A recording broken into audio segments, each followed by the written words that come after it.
Sánchez Présiga, residente de primer año de Medicina Física y Rehabilitación, y les voy a exponer sobre las polineuropatías hereditarias.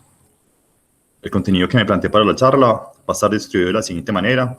Primero mencionaré los objetivos de la presentación, luego un caso clínico del cual surgirán algunas preguntas, luego aspectos básicos sobre las polineuropatías, para luego entrar en materia para hablar de las polineuropatías hereditarias. Y al final, para tocar temas acerca de la rehabilitación y el manejo quirúrgico. Entonces, los objetivos de la charla son revisar los aspectos epidemiológicos, genéticos, clínicos y electrofisiológicos de las principales polineuropatías hereditarias, mostrar desde el punto de vista de la rehabilitación los principales problemas clínicos asociados a la enfermedad de Charcot-Marie-Tooth y presentar las intervenciones desde la medicina física con base en la evidencia para la solución de estos problemas clínicos. Y al final, mencionar los puntos claves del manejo quirúrgico y el impacto de este en el pie de cada ovario. Entonces, para empezar, el caso clínico, tenemos un hombre de 22 años, con antecedentes personales, una apendicectomía a los 11 años, parto vaginal espontáneo a término, buena adaptación neonatal, peso al nacer 2.950 gramos. Sobre el neurodesarrollo, tenemos un sostén cefálico a los 3 meses, un sedente a los 5 meses, un bípedo a los 10 meses y marcha a los 12. Como antecedentes familiares, la tía y el abuelo paternos con reumatismos desde la infancia. El motivo de consulta es que ha tenido 5 esguinces en los últimos 4 años. En la enfermedad actual, brevemente se menciona que 5 traumas en inversión de ambos tobillos, o sea, no al mismo tiempo, sino digamos que de forma alternada, sobre terrenos irregulares con posterior edema, equimosis, limitación funcional y leve dolor. A la revisión por sistemas, el paciente solamente menciona que se siente fatigado, más de lo normal, y en historia personal y social se menciona que practica natación ocasionalmente y que no le va bien en los deportes de en tierra. En los últimos años se ha notado más introvertido, no le gusta estar en pantaloneta ni descalzo, y que ya le dicen que camina como los de la familia del papá. Entonces aquí va la primera pregunta, si algún interno se anima para responder, por favor, adelante. ¿Hay datos de la anamnesis que sugieren la presencia de una polineuropatía hereditaria? ¿Y por qué?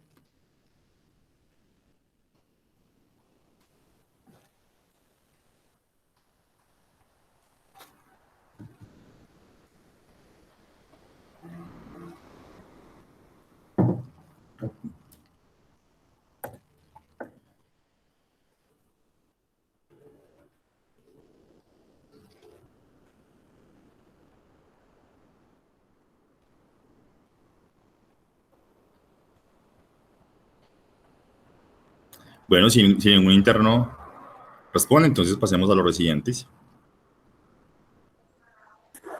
Buen día, Leo. Buenos días. Yo creo que los antecedentes estos de traumas en miembros inferiores puede ser como por una deficiencia de la propiocepción, que puede ser secundaria a una polineuropatía, y que ese antecedente esté como en toda la familia puede indicarnos esa patología. Muy bien. ¿Qué otro datico ahí nos serviría? ¿Otro interno o ya otro residente? Pues también la presentación clínica de aparición temprana en la adolescencia y la adultez temprana nos hace pensar que puede estar asociado a causas genéticas y que no está asociado a causas deficitarias. Ok, muy bien. Otro datico último, antes de continuar.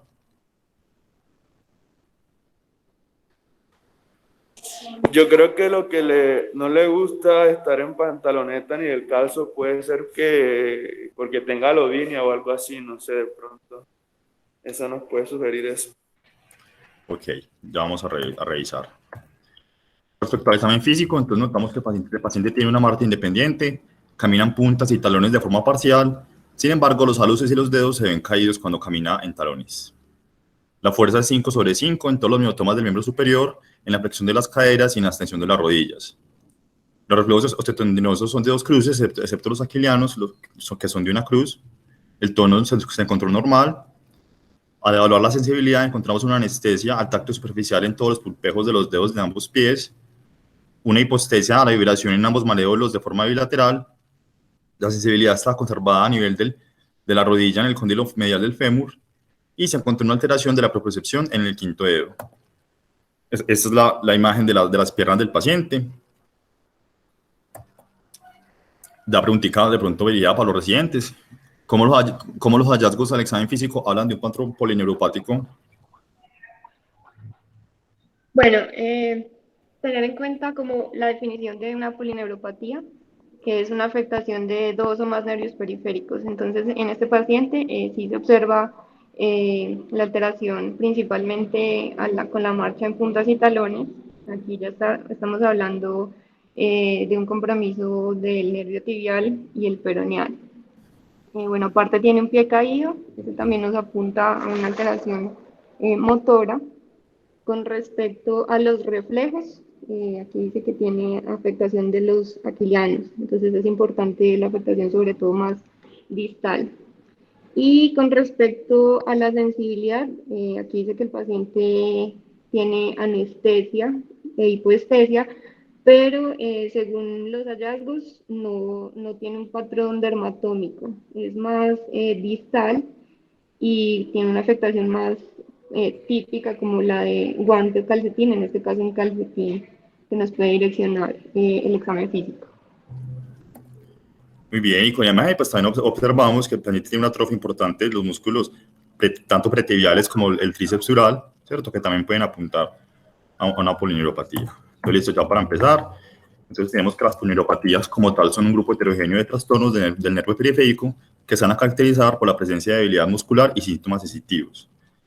Estas se pueden clasificar de muchas formas. Esta clasificación como tal no es, digamos, excluyente, ¿cierto? Y el hecho de que sea motora también puede hablar de que sea adquirida o axonal y longitud dependiente.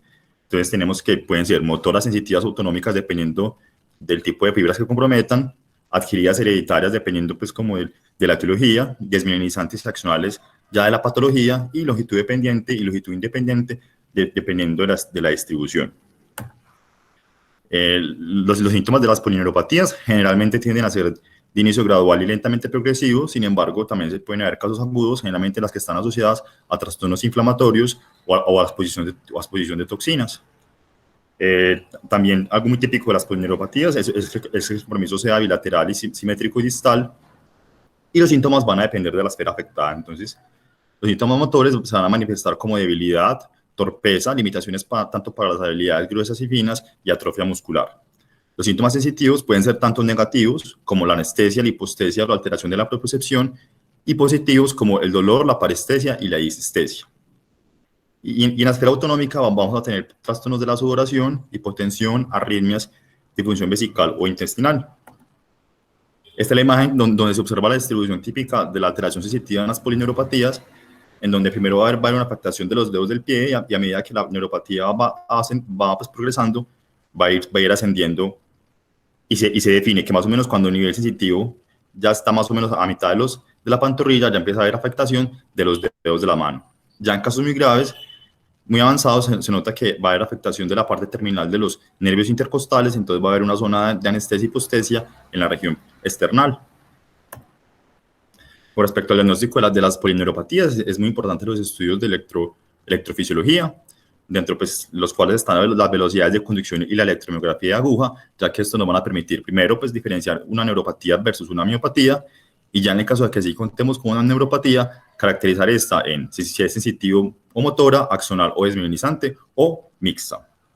Y la importancia de tener, digamos, una polineuropatía con todos sus apellidos es que esos apellidos nos van a permitir digamos, cerrar el abanico de diagnósticos diferenciales etiológicos, y además nos va a ayudar a guiar las pruebas complementarias para llegar a un diagnóstico más preciso. Ya otra técnica de diagnóstico sería realizar una biopsia de nervio sural. Sin embargo, pues es muy laborioso y generalmente se reserva cuando se sospecha una etiología adquirida, como es el caso de las vasculitis, las polineuritis, una polineuropatía inflamatoria desmielinizante crónica, linfoma o neuropatía amiloidea. Entonces, ya entrando en materia, entonces tenemos que las polineuropatías hereditarias son trastornos no sindrómicos que afectan el sistema nervioso periférico. Esta prevalencia es invariable, generalmente pues son enfermedades muy raras, y se estima que para la enfermedad de Charcot-Marie-Tooth, el principal representante de las polineuropatías, tenemos una prevalencia de 40 casos en 100.000 habitantes. Con respecto a la genética, estas siglas corresponden digamos, a diferentes formas de las polineuropatías hereditarias, de las cuales ya les hablaré más adelante, para que no nos estresemos pues, por no saber qué quiere decir. Pero lo importante de esta partecita es mencionar que, por ejemplo, esos 3 grupos de polineuropatías se ha visto que tienen más de 100 genes implicados en su etiología, lo que va a explicar o va a ir de la mano con una gran variabilidad fenotípica. Sin embargo, este otro tipo de polineuropatía hereditaria solamente se ha visto que hay un gen involucrado. Esta gráfica muestra más o menos cómo las polineuropatías hereditarias como tal pueden formar 2 grupos, ¿cierto? Unos en los cuales la neuropatía es el principal o único síntoma de todo el trastorno, dentro de las que se encuentran el sarcosmaritud y las demás de las cuales hablaré hoy, mientras hay otro grupo de neuropatías en los cuales la neuropatía es solamente una parte como de un síndrome con síntomas neurológicos o sistémicos más pronunciados, dentro de los cuales vamos a encontrar la ataxia hereditaria, la paraplegia espástica hereditaria, los trastornos mitocondriales, la porfiria, trastornos del metabolismo de los lípidos, etc. Entonces, con respecto a la evaluación, digamos que existe una premisa sobre las polineuropatías hereditarias, es que estas pueden afectar a las personas de una manera mínima o progresar tan lentamente durante la vida que la persona nunca va a buscar una atención médica. Está bien definido que para hacer el diagnóstico de una polineuropatía hereditaria solamente se requieren como tres pasos. Primero, una historia clínica juiciosa. Luego, cuando se sospeche, ir a los estudios de electrodiagnóstico y finalmente confirmar con estudios genéticos. Entonces, con la historia clínica, los datos que nos van a hacer sospechar sobre una polineuropatía hereditaria es primero que haya una deformidad en el pie, ¿cierto? Generalmente manifestada con un pie cao o dedos en garra, que los síntomas que refiere al paciente tengan una progresión muy lenta, la ausencia de síntomas sensitivos positivos, lo cual es más típico de las polineuropatías adquiridas. Los pacientes no se van a quejar tanto de disestesia, salodinia o dolor, y la presencia de un antecedente familiar que los pacientes, pues, por desconocimiento o mala información en su momento, pueden referir que sufrían de polio, reumatismos o artritis. Importante mencionar que la sola presencia de un pie cao no es igual a tener una polineuropatía hereditaria, ya que como tal se ha descrito casos idiopáticos o aislados de pie cao. Y es la presencia de con más o una de las siguientes, que nos debe orientar a realizar un estudio de electrodiagnóstico, como sería la presencia de debilidad, atrofia muscular distal, un patrón de marcha alterado, déficit sensitivo, hiporreflexia, entre otros. Bueno, entonces, para lograr un mejor entendimiento digamos, de los hallazgos que se pueden encontrar en los estudios de electrodiagnóstico, entonces les voy a hacer una pequeña, pues, como introducción de qué es lo que se evalúa en las velocidades de conducción. Entonces aquí tenemos, digamos, un método de conducción nerviosa del nervio mediano, motora captando el abductor corto del pulgar, y una sensitiva del mediano también, pues, captando en la piel del segundo dedo. Entonces aquí, ¿qué vamos a ver? Entonces, primero la latencia. La latencia se le hace referencia al tiempo que se demora a viajar el estímulo, ¿cierto? Digamos, el potencial de acción desde el punto de estímulo hasta el sitio donde se capta. Luego tenemos la duración. La duración es el tiempo que dura el potencial de acción y hace referencia al número de acciones que se encuentran disponibles para transmitir este potencial de acción.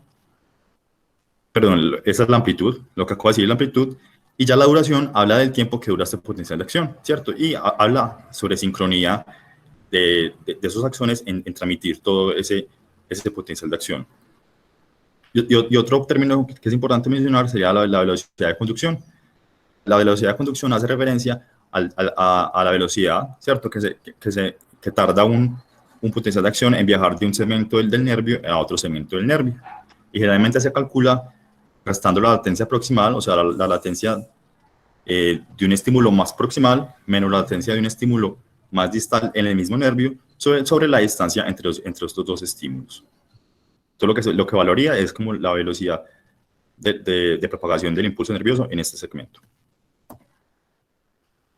Entonces, con respecto a ya como en materia, entonces tenemos que generalmente cuando hay un problema de desmielinización primaria, vamos a encontrar latencias distales muy prolongadas, una velocidad de conducción muy baja, y ya otros cambios, digamos, más específicos, como unas respuestas tardías prolongadas, y algo muy importante es que van a haber mínimos cambios en la electromiografía de aguja. Mientras que en las lesiones axonales, lo principal que vamos a encontrar es una amplitud pequeña o ausente, latencias distales y velocidades de conducción normales o levemente alteradas, y a la electromiografía de aguja vamos a encontrar patrones de enervación y reinervación. Los estudios de electrodiagnóstico también nos permiten, digamos, diferenciar entre una desmielinización hereditaria versus una adquirida.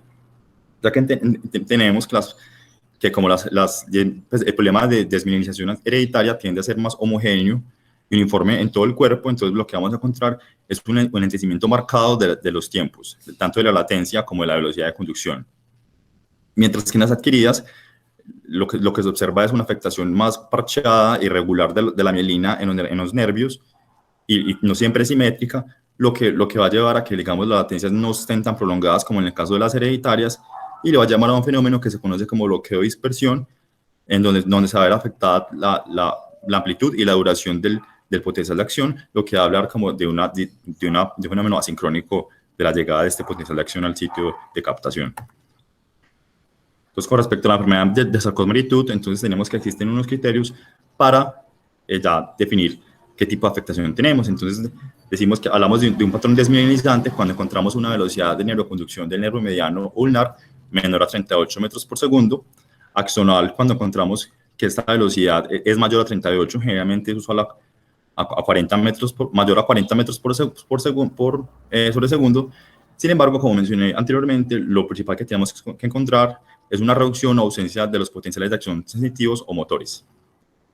Y existe una forma intermedia en los cuales existe una velocidad de conducción que se encuentra entre los 25 y 45 metros por segundo, que es más típica de algún tipo de polineuropatía que mencionaré después. Ya una vez tengamos los estudios de electrodiagnóstico que confirmen una polineuropatía, entonces, y se sospeche pues el caso de una hereditaria, entonces debemos realizar estudios genéticos, los cuales son necesarios para confirmar el subtipo específico en este caso, de enfermedad de sarcosmeritud. Entonces tenemos aquí una tablita donde se muestra la frecuencia relativa de las mutaciones más conocidas en los pacientes con enfermedad de sarcosmeritud. Y vemos que por lo más importante, más de la mitad de los casos se ven a una duplicación del gen de la proteína de la mielina periférica. Otros genes afectados serían una proteína del gap junction y ya genes involucrados con funciones mitocondriales. Con respecto pues, a la genética, entonces tenemos que pues, en la época, digamos, antes de la aparición de la secuenciación de la próxima generación, se usaba la secuenciación de Sanger y digamos que existían como una especie de recomendaciones para guiar qué tipo de gen buscar, dependiendo pues como de las características clínicas y electrofisiológicas del paciente, donde aquí vemos pues como menos si el paciente tenía una velocidad de conducción menor de 15 y un fenotipo severo, pues buscar este gen, y así pues con otros puntos. Con respecto a la clasificación, el método que se prefiere pues, para clasificar las polineuropatías hereditarias es el que es basado en su presentación clínica. Entonces, así tenemos que las polineuropatías pueden ser motoras y sensitivas, como la que se conoce actualmente como sarcosmeritud. Esto viene pues, de la época mucho más antigua, en los cuales las polineuropatías tenían nombre pues, con epónimos. Sin embargo, pues, obviamente, a medida que fue avanzando la parte genética y se fueron descubriendo pues, la cantidad de genes y la variedad genotípica de las polineuropatías hereditarias, digamos que el uso de los epónimos fue como que cada vez muy confuso y no era lo suficientemente específico. Sin embargo, en el caso de las polineuropatías motoras y sensitivas, el término sarcosmeritud fue el único que, digamos, perduró hasta la fecha. También tenemos las sensitivas autonómicas, las únicamente motoras y otras, como la susceptibilidad de parálisis por presión, la axonal gigante y la plexopatía braquial hereditaria.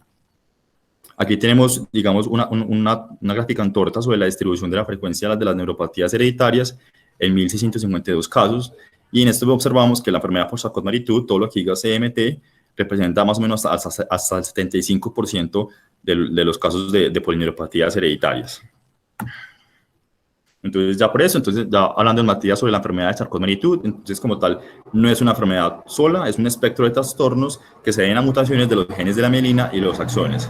Como tal, se han descrito hasta 7 formas diferentes de sarcosmeritud. Sin embargo, pues a medida que el tiempo fue pasando, se dieron cuenta que las formas 3, 5, 6 y 7 como tal no correspondían a un sarcosmeritud y ya son enfermedades diferentes. Entonces tenemos pues que a la actualidad el sarcosmeritud puede ser 1, 2, 4 y ligado al X, y esta clasificación va a estar, digamos, determinada dependiendo del patrón de herencia, sea autosómico dominante ligado al X o autosómico recesivo, y de acuerdo a la patología primaria, si es desmielinizante o axonal. Entonces, para hablar un poco sobre las diferentes tipos de sarcoma-malitoux. Tenemos el tipo 1, ¿cierto? El cual es de una herencia autosómica dominante con una patología desmielinizante, y esta representa el 40 al 60% de todas las enfermedades de sarcoma-malitoux. Por ejemplo, a las velocidades de conducción se ve que la tipo 1A tiene una velocidad de conducción entre 20 y 25, mientras que la 1B tiene velocidades de 15 metros por segundo o incluso más lentas. De estas, el tipo 1A es el más común, representa entre el 70 y el 80% de los casos de sarcoma-malitoux tipo 1, y se debe a una duplicación en el cromosoma 17p11, que es el que codifica al gen de la proteína, al gen de la mielina, al gen de la proteína de la mielina periférica. Y tenemos el sarcoma-malitoux 2, que es la segunda en frecuencia. Esta también es una herencia autosómica dominante, pero la afectación de esta es axonal. Esta corresponde al 13 al 36% de los casos de sarcoma-malitoux, y la afectación aquí es a un gen de la función mitocondrial. Tenemos el sarcoma-malitoux ligado al X, el cual representa el 10 al 15% de los casos de sarcoma-malitoux. Las velocidades de conducción en la ligada al X van en el rango de intermedio. Y tenemos una variante que es el sarcoma-malitoux X1, la cual es desmielinizante, corresponde hasta el 50% de los casos del sarcoma-malitoux ligado al X, y aquí la afectación es por un gen de la proteína de unión. Y tenemos el último, que es el sarcoma-malitoux 4, es el más raro de todos, es autosómico recesivo, también con una patología desmielinizante, y generalmente se caracteriza por tener, digamos, el curso más grave. Y a ser más grave, pues tiene un inicio en la primera infancia, caracterizado por la presencia de un trastorno en el desarrollo de los hitos motores y hipotonía neonatal. Entonces, como tal, ya que esta clasificación como tal puede ser un poco confusa, o más que la clasificación, la nomenclatura, entonces en el 2015 se propuso una nueva clasificación en las cuales, digamos, el solo nombre hablaba del patrón de herencia, el fenotipo, el gen y el mecanismo de mutación. Entonces, así es como, por ejemplo, tenemos el sarcoma-malitoux tipo 1, con la nueva nomenclatura sería AD, de autosómico dominante, sarcoma-malitoux, D de desmielinizante, y guión PMP22, que habla de duplicación del gen PM22, al igual que, por ejemplo, con el sarcoma-malitoux 4A, en lo cual vemos que es autosómica recesivo, sarcoma-malitoux D desmielinizante, y el gen afectado sería el GDAP1. Con respecto a la presentación clínica, entonces tenemos que la enfermedad de sarcoma-malitoux tiende a iniciar entre los 0 y los 20 años. Se caracteriza por la presencia de debilidad y atrofia muscular distal progresiva, lo cual pues sigue el gradiente, donde primero se afectan los nervios largos en la pierna y después los nervios en los brazos. Vamos a encontrar reflejos tendinosos profundos hipoactivos ausentes, deformidades como pie caído y dedos del martillo, un pie caído y marcha en este patch, hablando pues de la debilidad de la musculatura pretibial. Vamos a encontrar nervios palpables como el tibial o el peroneo. Eso se da un engrosamiento, del perineo asociado a los procesos de desmielinización. Y ya en casos más específicos y digamos en ciertos subtipos, se puede ir acompañado de un dolor neuropático, escoliosis, sordera, déficit cognitivo, temblor y disfagia. Como mencioné anteriormente, las formas graves, que generalmente se refieren a las formas recesivas, tienden a caracterizarse por hipotonía neonatal y retraso en los hitos motores. Aquí vemos en la imagen pues, un caso en el cual se observa una marcada atrofia de los músculos interóseos en la mano y también en los músculos interóseos del pie, y ya una deformidad en pie cao. Con respecto a la asesoría genética, como tal, no existen pues, como estudios enfocados en el impacto de hacer diagnóstico de niños asintomáticos. Los que han liderado, digamos, todo eso sobre la asesoría genética serían la Sociedad Nacional de Consejería Genética y la Sociedad Americana de Genética Humana, y como tal, ellos lo que recomiendan es que la asesoría genética se debe basar en los principios de autonomía y no maleficencia de los pacientes, y que se deben tener en cuenta junto con los pacientes aspectos médicos, psicosociales y reproductivos con respecto al efecto de informar y realizar asesorías genéticas en niños asintomáticos.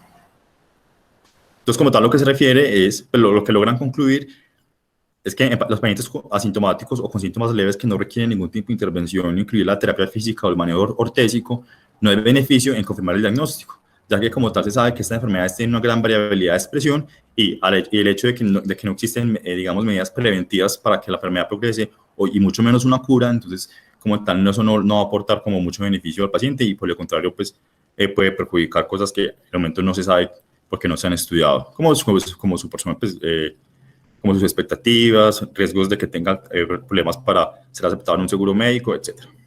Sin embargo, digamos que se propone y se considera que puede ser apropiado el desarrollo de perdón, el realizar pruebas genéticas a pacientes en riesgo de tener una polineuropatía, los cuales tengan una vida sexual activa.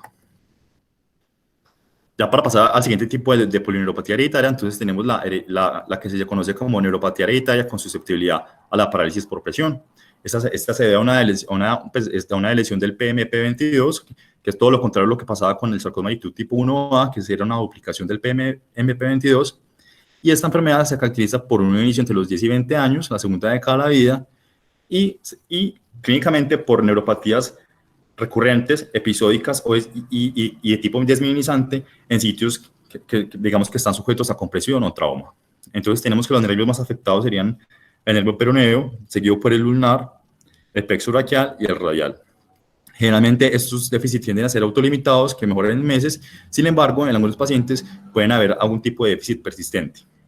Existe una forma atípica de la neuropatía hereditaria con susceptibilidad a la parálisis por presión, donde el paciente va a tener también debilidad generalizada, calambres, dolor musculoesquelético y lumbalgia con ciática. Ya digamos característicos del electrodiagnóstico es que lo que vamos a encontrar es un patrón similar a la desmielinización adquirida y no digamos a la hereditaria, y en la patología un engrosamiento focal de mielina conocido como una tomácula. El siguiente grupo de polineuropatías hereditarias serían las neuropatías hereditarias sensitivo-autonómicas. Esta corresponde a un grupo de trastornos heterogéneos donde va a haber una pérdida de las fibras nerviosas sensitivas grandes y desmielinizadas, y el paciente se va a manifestar con un déficit sensitivo franco, la aparición de lesiones cutáneas indoloras debido pues, a este déficit sensitivo que pueden llevar a ulceración y acromutilación, una ausencia de los reflejos osteotendinosos y síntomas disautonómicos variables. Como tal, existen hasta la fecha hasta 8 tipos de neuropatías sensitivas autonómicas. Sin embargo, hay otras que como tal no han sido clasificadas.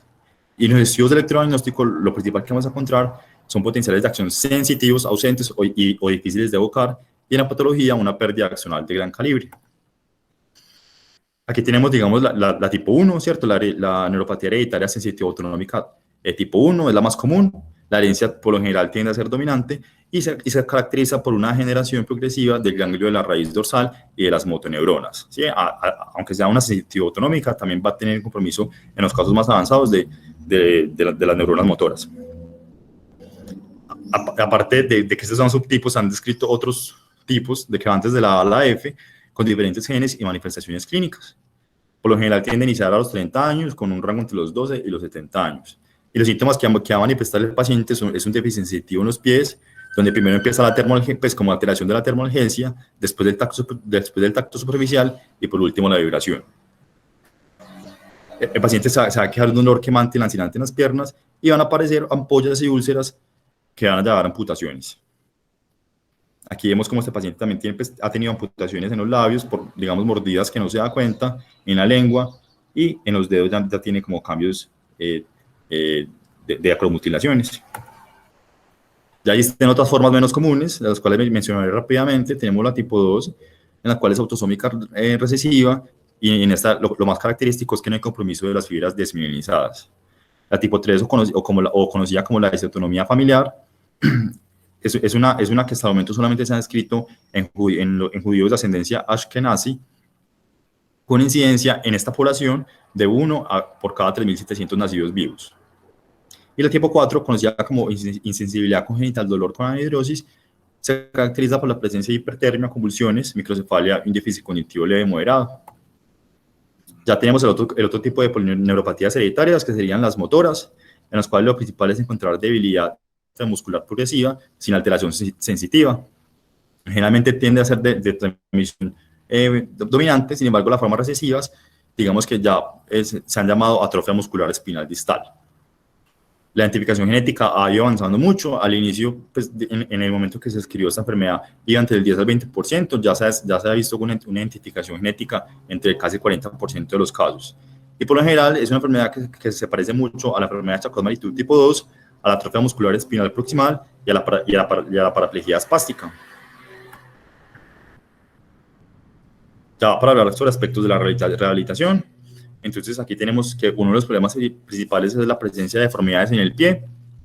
Este estudio realizado con datos del Consorcio de Neuropatías Hereditarias identificó pues como diferentes pacientes con esos diagnósticos, y clasificó de acuerdo a la presencia de prevalencia de enfermedades en el pie.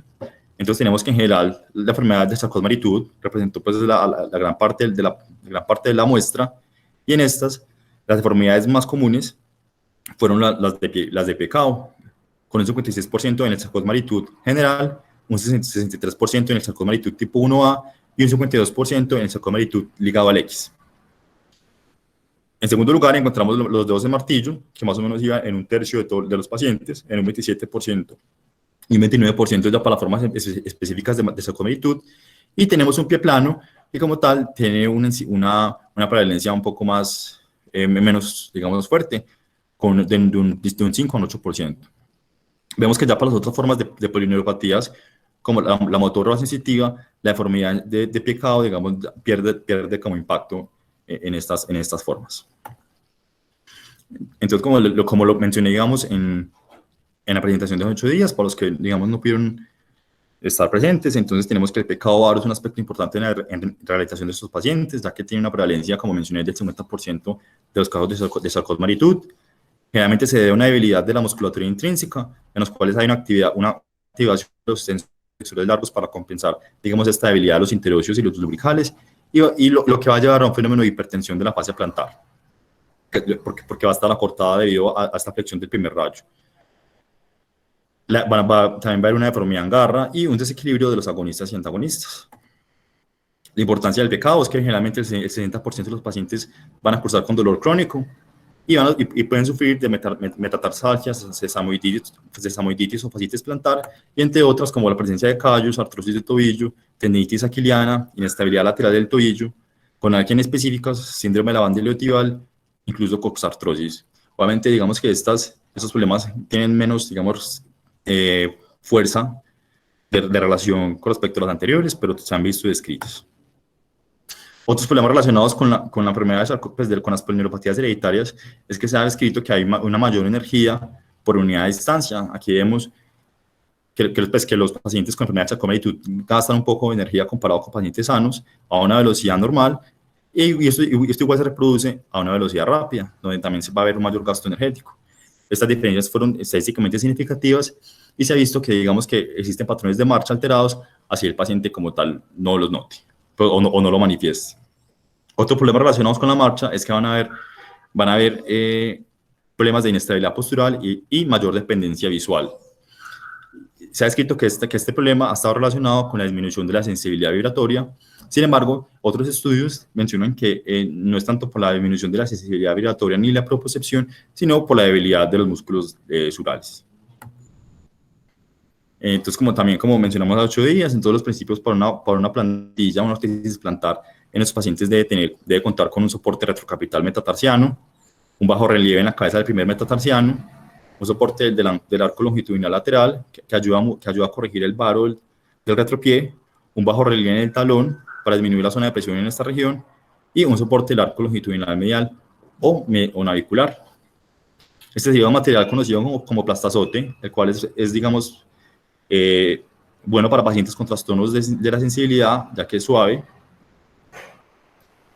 Y con respecto a la evidencia, pues como mencionamos hace 8 días, se ha visto que en estudios de no tan buena calidad, ¿cierto? Y pocos que se puedan reproducir, en que el uso de ortesis hechas a la medida mejora la calidad de vida, mejora el dolor, la biomecánica de la presión plantar y la función del pie. Con respecto a la marcha, entonces, el uso de ortesis de tobillo-pie es lo que ha liberado pues, como el manejo conservador de esos pacientes. Aquí tenemos un estudio realizado en 314 pacientes con enfermedad de sarcosmaritud que medía, digamos, la satisfacción del uso de ortesis tobillo-pie en estos casos. Entonces vemos que más o menos más de la mitad de los pacientes no pues, manifestó estar bien. Sin embargo, un tercio de estos reportó quejas relacionadas con la apariencia de la ortesis, la incomodidad, la aparición de abrasiones o dolor por el uso de la ortesis. Con respecto a la función física, entonces tenemos esta revisión sistemática y metaanálisis, en los cuales se incluyeron 11 estudios, dentro de los cuales habían ensayos clínicos aleatorizados y estudios de cohortes, donde se evaluaron, digamos, 2 componentes importantes en la rehabilitación de estos pacientes. Primero, pues el tratamiento fisioterapéutico para medir fuerza, y estos estudios como tal se encontraron de una forma, digamos, muy homogénea en que la terapia física tiene un efecto positivo en los pacientes con enfermedades de Charcot-Marie-Tooth en términos de aumento de la fuerza, mejora en el tiempo de ejecución de las actividades de la vida diaria y mejoría en los tiempos de marcha, excepto en un ensayo clínico que no hubo este resultado. Y con respecto al tratamiento ortésico, aquí ya hubo más problemitas, ya que como tal los estudios tenían mucha heterogeneidad con respecto al tipo de ortesis que se usó, a los resultados que me dieron y a los métodos para medir esos resultados. Sin embargo, a grandes rasgos se encontró que en general había una concordancia con que los pacientes con el uso de la ortesis tenían una mejor dorsiflexión de los tobillos, un mejor equilibrio y rendimiento al caminar, manifestado pues como con un tiempo de caminata de 10 metros mucho más rápido, y una disminución en la flexión de la cadera y los tropiezos al hacer un análisis de esta. Otros problemas y soluciones relacionados con la enfermedad de Charcot-Marie-Tooth que, digamos, a la fecha cuentan con aún menos evidencia serían, primero, el uso de férulas de posición de pulgar, el cual se ha visto que puede mejorar mucho la función manual. La fatiga, la cual se ha visto que tiene una prevalencia del 64% en de los casos de Charcot-Marie-Tooth, en los cuales el único que ha mostrado, digamos, algún tipo de efecto positivo es el ejercicio. Hay estudios con modafinil, sin embargo, pues, como tal, no mostraron ningún impacto del modafinil en mejorar la fatiga de nuestros pacientes. Esos pacientes, digamos, que tienen una incidencia un poco mayor de desarrollar displasia de cadera, la cual va del 6 al 8%. Se ha visto que estos pacientes se benefician de realizar tamizajes para ansiedad, ya que los puede afectar hasta en la mitad de ellos, y depresión, que está más o menos hasta el 16%. Y algo muy importante es sobre realizar tamizaje de trastornos del sueño, ya que estos pacientes tienden a tener mayor prevalencia de síndrome de apnea y hipopnea obstructiva del sueño, entre otras parasomnias. Algo importante es el manejo multimodal del dolor. Como tal, el dolor no es como la característica más típica de las polineuropatías hereditarias. Sin embargo, se ha visto que en algunos casos, sobre todo en casos más avanzados, sí se puede desarrollar. Y algo muy importante es la prevención de toxinas. Cuando digo toxinas me refiero generalmente a neurotoxinas, o sea, fármacos o sustancias que puedan afectar directamente el nervio periférico y que estén relacionados con el desarrollo de polineuropatías o exacerbación de estas. Dentro de las que más hacen énfasis los estudios es sobre los antineoplásicos como la vincristina y los derivados del platino. Entonces, ya para finalizar, entonces tenemos algunos aspectos básicos de manejo quirúrgico. Digamos que el manejo quirúrgico ha ido enfocado principalmente en la corrección del problema del pie avaro, y digamos que en los consensos de manejo de esto se recomienda que el ortopedista de pie y tobillo haga parte del equipo integral en el seguimiento de estos pacientes. Y otra conclusión que se logró sacar en consenso es que las intervenciones quirúrgicas tempranas pueden disminuir la progresión de las deformidades del pie. Aquí vemos en la imagen un mismo paciente, una vista anterior y una vista posterior, en cómo un pie ya ha sido pues, intervenido quirúrgicamente, y aquí pues, vemos el otro que todavía no. Vemos cómo francamente se ve la diferencia en apariencia del pie, y no solamente en apariencia, sino lo que implica esto pues, como en la función del pie. Entonces, con respecto a este mismo estudio, pues, realiza pues, como las recomendaciones de cómo debe ser el orden de la intervención. Lo primero que recomiendan es que haya una liberación de los tejidos blandos mediales, haciendo referencia como a la articulación subtalar y talonavicular. Luego va a hacer una transferencia del tendón del tibial posterior, luego una osteotomía lateralizante del calcáneo, lo cual puede mejorar mucho la dinámica de la marcha. Y aparte de esto, a realizar esta osteotomía, digamos que se ha visto que ya el efecto del gastrosóleo ayuda a valguizar el calcáneo, a valguizar, que es valguizar el calcáneo. Luego realizar una transferencia del tendón del peroneo largo, en el caso de que se estime que este es funcional, y ubicarlo en el sitio del peroneo corto, para aumentar el poder evertor de la musculatura pretibial. Tenemos también luego la realización de una osteotomía del mediopié lateral y cuña, en cuña de cierre dorsal del primer metatarsiano, con el fin de reducir zonas de presión en el mediopié lateral y en la cabeza del primer metatarsiano. Luego una liberación de la fase plantar, y ya, digamos, en un segundo tiempo se recomienda realizar la corrección de los dedos en garra y un alargamiento del tendón de Aquiles.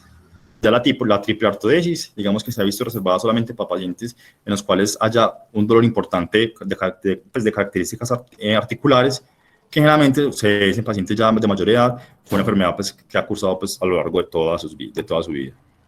Y ya con respecto al impacto de la intervención quirúrgica, tenemos ese estudio de cohorte en los cuales se incluyeron 21 pacientes que fueron sometidos a la intervención quirúrgica y se compararon con 206 pacientes en los cuales se dejaron como evolución natural de la enfermedad. Estos pacientes se les hizo un seguimiento medio de 15 meses y se encontró en estos que los pacientes que fueron operados encontraron una mejor alineación del pie, en lo cual una mejoría de 6 puntos, una mejoría en la flexibilidad del tobillo, ya que digamos que hubo un ascenso de 6 grados en la dorsiflexión comparado con los pacientes que no se operaron. También hubo cambios en la presión plantar.